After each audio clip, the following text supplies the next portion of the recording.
What's going on, guys? Mitch here, and today we're taking a look at the Wahoo Trackr heart rate monitor. This was recently released about a week or two ago, and it just coincided nicely with actually needing one.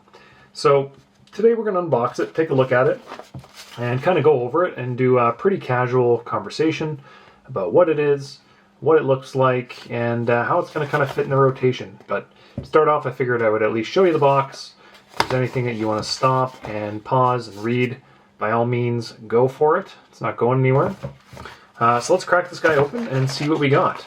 And I should preface this by saying this is not sponsored content. This is me paying for my own product out of my own pocket. Simply put, because I do actually need it. So in the box, we've got a quick setup guide, which is always handy, depending on how you want to set this up.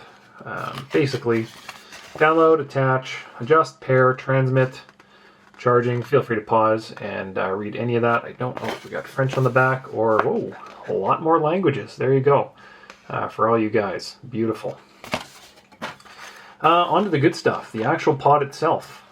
There we go. That's how it's packaged. And I'm guessing this was supposed to be on top of this. And that was supposed to sit like that. So that is how it should come, with a nice little cover on it, which it doesn't have. And so we'll take this out. I'm sure it's going to get much more dirty and used as we kind of go along here. So I'm going to just kind of show you what we got.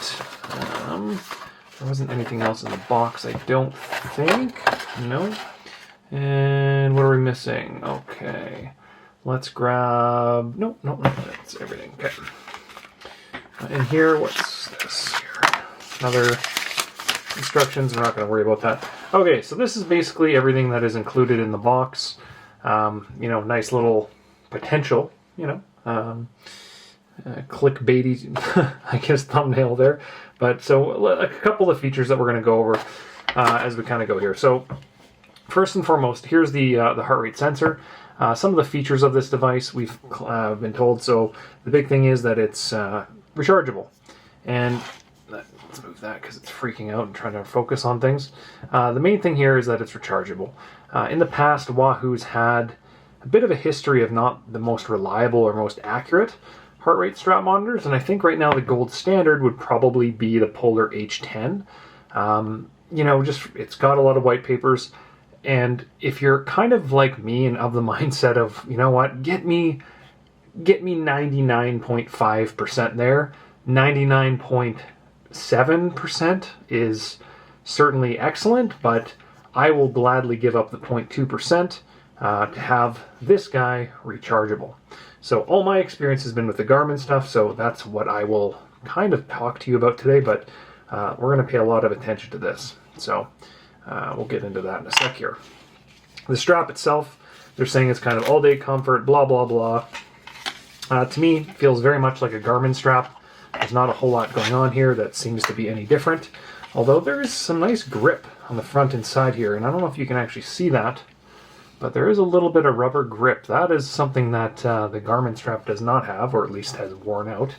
Typically, you kind of get these sensors here. You give them the Hawk Tua timeliness, right? Hawk Tua, it's popular, trendy right now, to get a little saliva on there to moisturize those sensors, but you never get the big, juicy grabber up front there, so that's kind of cool. It is adjustable as well, and I have heard they fit fairly small. So a friend of mine picked one up and was complaining a little bit about how he's at the upper limit of the strap, and he's not a very big guy. So I'm a little concerned about that, because my Garmin one, I run, with about an inch left on it. And I'm a 42 chest, so we'll see how that goes. But in terms of the strap goes, I wouldn't focus too much on this. It's a good strap, and I believe you can even put this, where did I hear? Someone was like already mixing and matching the Wahoo sensor to other straps, either a Garmin or a Polar, so we'll see about that. On to this. Charging cable. USB-C. That is a really big perk. I like how everything's going USB-C, and I certainly think it's worthy on this. The other end here, this is kind of quietly going under the radar. This is the same sensor that, if you guys are familiar with a company that makes some really, really good cycling, swimming, running headphones called what are they called? Shocks, Shockz, I think, Shocks. And I just want to verify that because I thought I might be mixing that up. I was close. So Shocks without the C. So Shokz.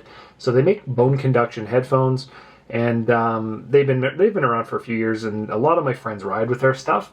Really good, and I think even now they make some triathlon stuff for like swimming. So we'll see if the old Mitch on Two Wheels goes into that world or not. But this is the same connection that they use to charge their headphones. So that's what I think is so cool about this, is, less cables, the better. But the other side of that is you want a connection on the actual device that doesn't, how can I say this without sounding ridiculous?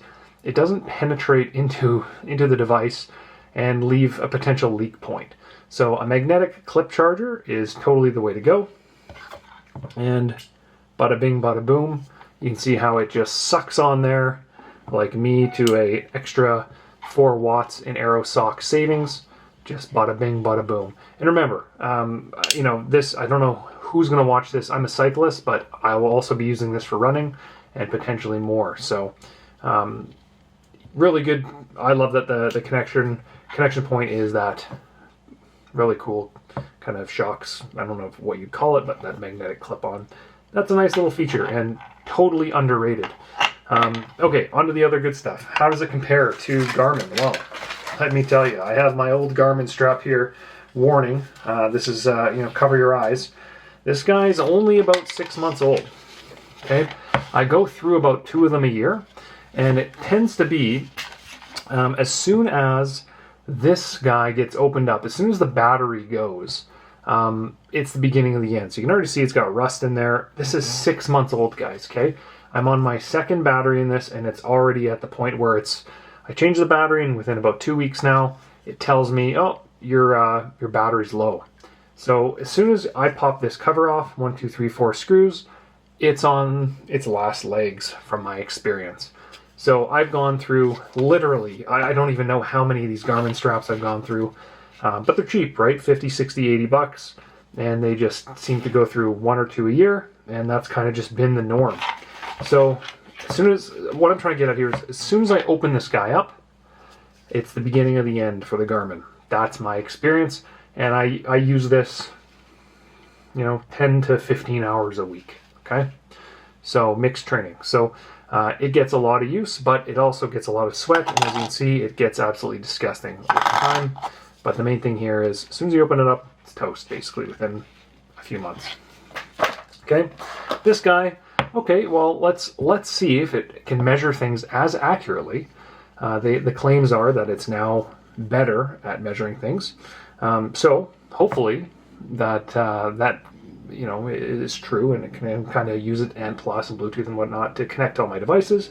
But now that I'm not changing batteries, with it being another 30 bucks more, my hope is that I can get multiple years out of this without having any problems, because it's now, I think, 100 hours on a single charge.